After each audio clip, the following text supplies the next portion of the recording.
Les révélations du chapitre 1154 de One Piece lèvent enfin le voile sur l'un des personnages les plus mystérieux, Rox dit Xebec, et à travers lui, c'est toute l'histoire cachée de Barbe Noire qui commence à émerger. Dans cette vidéo, on va retracer la chronologie complète de Xebec, année après année, depuis ses premiers actes jusqu'à son héritage. On va voir comment il a bâti son équipage, pourquoi il est devenu l'homme le plus dangereux de son époque, et surtout, je vais vous révéler qui pourrait être la mère de Barbe Noire. Une hypothèse folle, mais qui prend tout son sens quand on relie les événements dans l'ordre. Prenons le carnet de bord de Mont-Blanc-Norland comme point de repère.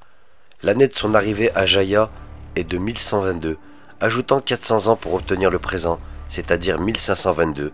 Avec l'ajout de l'ellipse temporelle de 2 ans, la date estimée actuelle dans One Piece est 1524.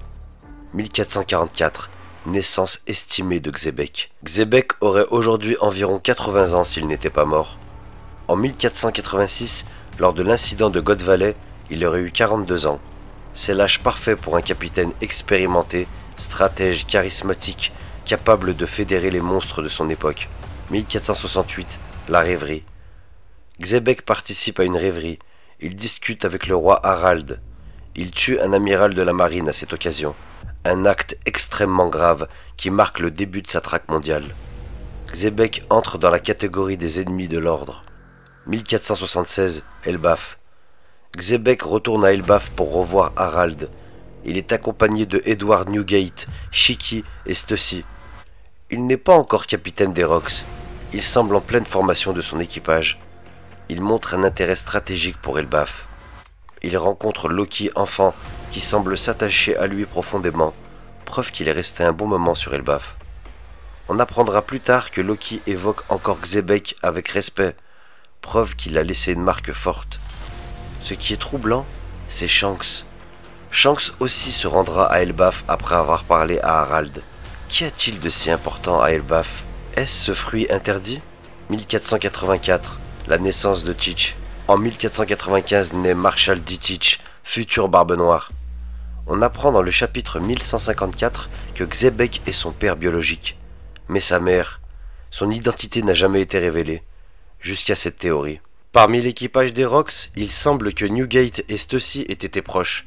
En effet, Stussy revendique aujourd'hui Weeble comme le fils de Barbe Blanche. Et si on envisageait qu'il y eut une autre relation amoureuse sur le bateau?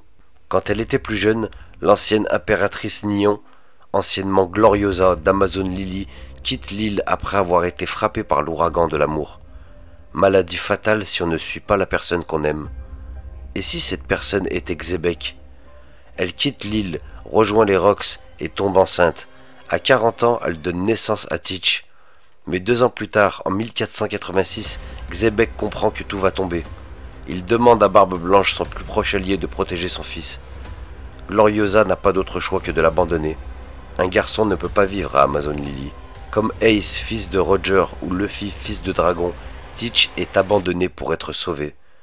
Gloriosa disparaît du monde, puis réapparaît sur Amazon Lily après avoir sauvé Hancock et ses sœurs, dans une sorte de rédemption.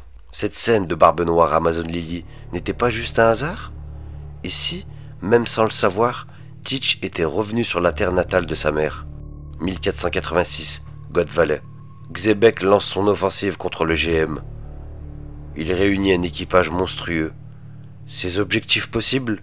Détruire les Tenryubito, récupérer des fruits du démon rare, une arme antique peut-être. Il est vaincu par l'alliance de Garp et Roger. Il meurt officiellement, bien que son corps ne soit jamais retrouvé. Et si sa volonté vivait encore à travers Teach? Teach grandit à bord du navire de Barbe Blanche, entouré d'autres orphelins mais avec un vide profond en lui.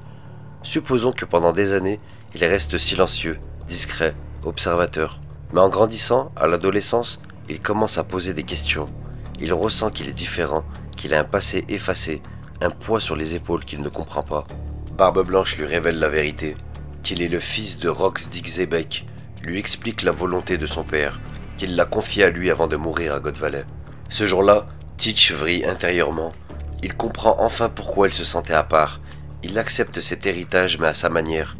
Il commence à bâtir son propre plan, trouver le fruit des ténèbres, créer son propre équipage et finir ce que Xebec avait commencé. Ce n'est pas un hasard s'il veut le Yami Yami no Mi, c'est le fruit du néant, le vide, l'effacement des autres. Un pouvoir parfait pour un héritier du chaos.